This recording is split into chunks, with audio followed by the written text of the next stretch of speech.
కృతజ్ఞ. నా పాత్ర రమేష్, రవి స్నేహితుడు. నా పేరు దీక్షిత శ్లోక. నా పాత్ర పేరు పక్కింటి అయ్య మరియు రవి స్నేహితుడు. నా పేరు హరిప్రియ. నా పాత్ర శేఖర్. నా పేరు శ్రీలక్ష్మి. నా పాత్ర వచ్చేసి నాయనమ్మ కొడుకు. నా పేరు కృతిక. నా పాత్ర నాయనమ్మ. నా పేరు ఎల్సన. నా పాత్ర వచ్చేసి నాయనమ్మ వాళ్ళ కోడలు. నా పేరు సిద్ధిక. నా పాత్ర వచ్చేసి నాయనమ్మ వాళ్ళ మనవడు రవి. నా పేరు పి శ్రీవసిత. నా పాత్ర డాక్టర్. నా పేరు వి సాధిక. నా పాత్ర పక్కింటి వాళ్ళ. ఈరోజు మనం చెప్పుకోబోయే పాఠం ఏమిటంటే నాయనమ్మ. ఇందులోని వ్యక్తులు నాయనమ్మ, అమ్మ, నాన్న, రవి, శేఖర్, రవి స్నేహితులు, డాక్టర్. వీరి మధ్యలో ఏం జరుగుతుందో చూద్దాం. అమ్మ, భోజనం చేసావా?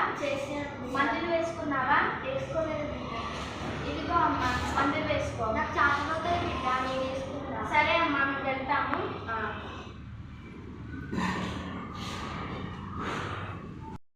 నాయనమ్మకు మందులు వేయాలి. నాయనమ్మ, ఈ మందులు వేసుకో. నాయనమ్మ, నీకు ఒకటి తెలుసా? ఈరోజు శేఖర్ వాళ్ళు మన ఇంటికి వస్తున్నారు. నాకు చాలా ఆనందంగా ఉంది. నాకు ఇంకా సంతోషంగా ఉంది. శేఖర్తో సంతోషంగా ఆడుకో. సరే నాయనమ్మ. శేఖర్ వాళ్ళు వస్తున్నట్టున్నారు. బాగున్నారా ఆంటీ, అంకుల్? బాగున్నాం నాన్న. శేఖర్, ఎలా ఉన్నావు? నిన్ను చూస్తున్నందుకు నాకు చాలా సంతోషంగా ఉంది. నాకు కూడా రవి. మీరిద్దరు ఆడుకోండి, మేము వెళ్తాము. సరే. మనందరం కలిసి ఆడుకుందామా? శేఖర్, వీళ్ళేనా వాడి స్నేహితులు? మనందరం కలిసి తాగుడుమూతలు ఆడుకుందామా? ఆడుకుందాం. శేఖర్, నువ్వు దొంగ. సరే, మీరే దాక్కోండి. 1, 2, 3, 4. అయ్యో, నాయనమ్మ దగ్గరికి వెళ్ళాలి. 8, 9, 10. నేను వస్తున్నాను. నాయనమ్మ, నీకేమైనా కావాలా? నేను నీకు అందిస్తాను. మీరు అవును, ఇక్కడ అవును, చేయాలి. అందుకే నేను జపం చేసుకుంటా. రవి ఎక్కడ? రవి వాళ్ళ నాయనమ్మ ఇదిగో దగ్గర నాయనమ్మ వెళ్ళాడు. దగ్గర. ఎందుకు వెళ్ళాడు? అవునా? సరే, రండి వెళ్దాం. నేను ఇంటికి వెళ్తున్నా. బాయ్. సరే, బాయ్. రవి, ఎప్పుడు చూసినా మీ నాయనమ్మ దగ్గరే ఉంటావు. ఎందుకు నాతో ఆడుకోవడం లేదు? నాయనమ్మకి చేత కాదు, అందుకే నేను నాయనమ్మ దగ్గర ఉంటున్నాను. సరే, మీ నాయనమ్మ వల్లనే రవి నాతో ఆడుకోవడం లేదు. ఏదైనా చేసి రవి నాతో ఆడుకునేటప్పుడు చేయాలి.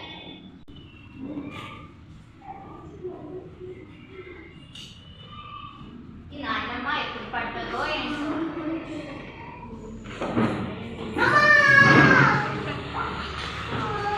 అమ్మా, పిల్లలు, నానమ్మ పడిపోయింది, లేవండి. డాక్టర్ గారు, మా అమ్మ పడిపోయింది, వచ్చి చూడండి. ఎలా పడ్డావు? చాలా దేంట్లో బాగా దీంట్లో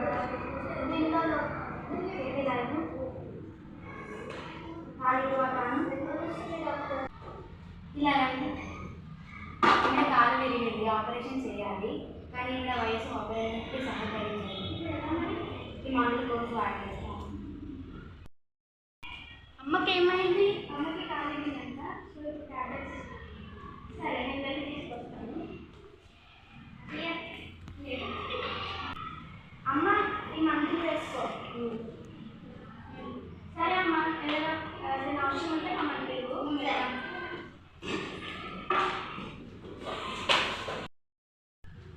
నాయనమ్మ, నీ కాలు విరిగినందుకు నాకు చాలా బాధగా ఉంది. అవును నాయనమ్మ. అదే దేవుడు రాస్తే రాత అలాగే ఉంటుంది. నువ్వేం బాధపడకు, మేము నిన్ను చూసుకుంటాం నాయనమ్మ. సరే బిడ్డ, వెళ్ళి ఆడుకోండి. సరే సరే నాయనమ్మ. అయ్యో, ఇంట్లో వాళ్ళందరి బాధకు కారణం నేనే అయ్యాను. నేను ఆ తప్పు చేయకపోయి ఉంటే బాగుంది. నాకు తెలిసి వచ్చింది, ఇంకోసారి ఈ తప్పు చేయను. నీ కాళ్ళు విరగడం కారణం నేనే.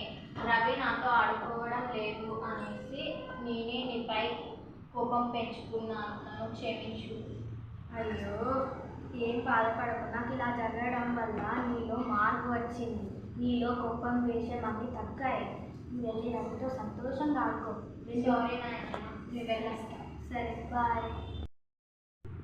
ఈ కథ ద్వారా నీతి ఏమిటంటే, తొందరపాటు పనికిరాదు. ఈర్ష్య మనిషి మనసుకు విషం వంటిది. ధన్యవాదాలు.